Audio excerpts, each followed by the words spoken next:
안녕하세요. 기갑소녀입니다. 혹시 푸티니즘이라는 말 들어보셨나요? 이게 우리말로 대충 푸틴주의라고 번역할 수 있을 텐데요. 한마디로 말해서 붕괴한 소비에트 제국은 위대했고 러시아가 다시 이 제국을 복원하겠다는 거죠.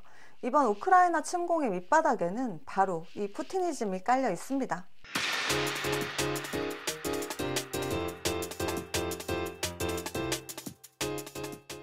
미국의 언론인이면서 외교정책 전문가인 파리드 자카리아는 푸틴주의의 핵심 요소를 다음과 같이 정리했습니다.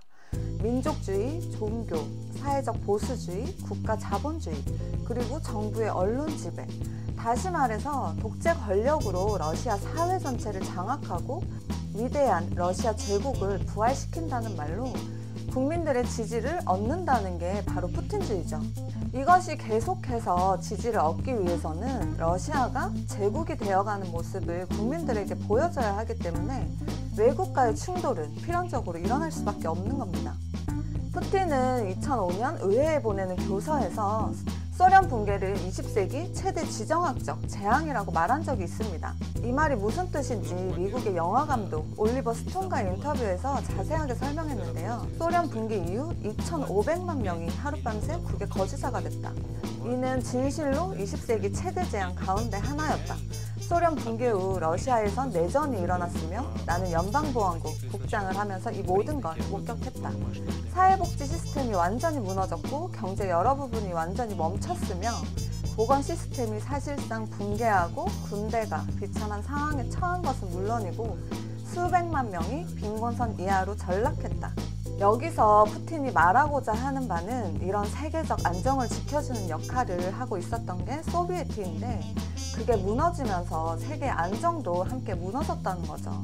바꿔서 말하면 러시아가 소련 제국처럼 크고 강해지면 이런 문제가 해결된다는 얘기입니다.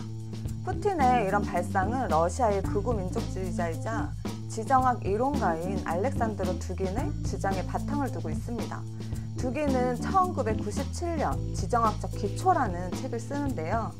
이 책은 어떻게 하면 러시아 제국이 부활을 할 수 있을까를 지정학적 관점에서 본 것이라고 할 수 있습니다. 대충의 내용을 살펴보면 다음과 같습니다. 영국을 유럽과 분리시켜야 한다. 서구에 대항하는 러시아 이슬람 동맹을 성사시켜야 한다. 이란은 핵심 동맹국이다. 러시아는 중국의 관심이 북방 대신 동남아, 호주 등 남방으로 향하도록 유도해야 한다. 중국은 위협적인 존재이니 최대한 분열 해체시켜야 한다. 러시아는 미국의 불안정과 분열을 적극적으로 획책해야 한다. 우크라이나는 러시아와 합쳐질 운명이다. 어떤가요? 1997년에 쓴 책인데 정말 등골이 오싹해지지 않나요? 실제로 러시아가 벌이고 있는 많은 외교 정책이 두긴의 주장과 비슷한 방향으로 나아가고 있습니다.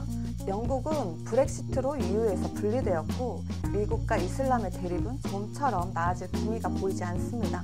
중국은 남중국해를 놓고 동남아와 대립을 하고 있고 호주와는 돌이킬 수 없을 정도로 척진 사이가 되었습니다. 러시아는 또 지난번에 미국 대선에 개입해서 트럼프가 당선되도록 여러 공작을 펴기도 했었고 마치 두긴이 예언이라도 한 듯 이번 우크라이나의 침공이 일어났습니다.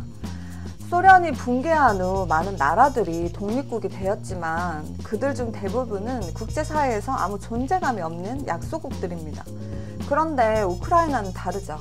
탈소련 국가 중 드물게 영토, 인구, 자원 등 세 박자를 두루 갖춘 나라가 우크라이나거든요. 멘텔레프의 원소주 기표에 나오는 자원을 거의 모두 보유한 천혜의 땅이라 우리나라 반도체, 원자재인 네온과 크립톤 등을 여기서 수입을 하죠. 게다가 비옥한 흑토대에 자리 잡아 예로부터 유럽의 식량창고 역할을 했었습니다. 푸틴은 우크라이나의 나토 가입 시도가 러시아의 안보에 위협이 된다는 걸 이번 전쟁의 명분으로 내세웠지만 세상 사람들은 다 알고 있습니다. 러시아로서는 우크라이나가 몹시도 탐나는 땅이라는 걸요. 그래서 최근 러시아에서는 우크라이나는 역사적으로 러시아의 일부였고 독립국 우크라이나라는 건 존재한 적이 없다는 이른바 애국 교육을 하고 있다는데요. 뭔가 되게 익숙하다는 느낌 들지 않으세요? 하여간 이런 우크라이나와의 전쟁에서 러시아가 지금 패배하고 있습니다. 이 전쟁에서 물러난다는 것은 단순히 하나의 전쟁에서 지는 게 아닙니다. 푸틴주의 그리고 알렉산드르 두긴의 지정학적 기초가 무너지게 되는 거죠. 러시아군이 지금 우크라이나 땅에서 밀려나면서 국내 정치도 불안해지고 있습니다. 러시아군은 전사자가 500여 명이라고 주장하고 있지만 나토에서는 1만에서 15,000명까지 사망했을 거라고 추정하고 있습니다.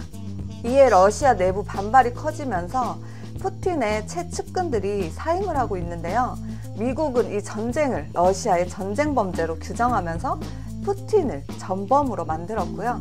러시아 대제국 부활의 꿈을 안고 시작한 전쟁에 지금 러시아와 푸틴이 몰락하고 있습니다.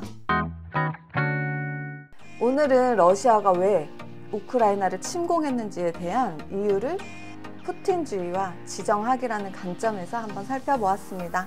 오늘도 내용이 재미있으셨나요? 그렇다면 구독과 좋아요 꼭 부탁드릴게요. 감사합니다. 안녕.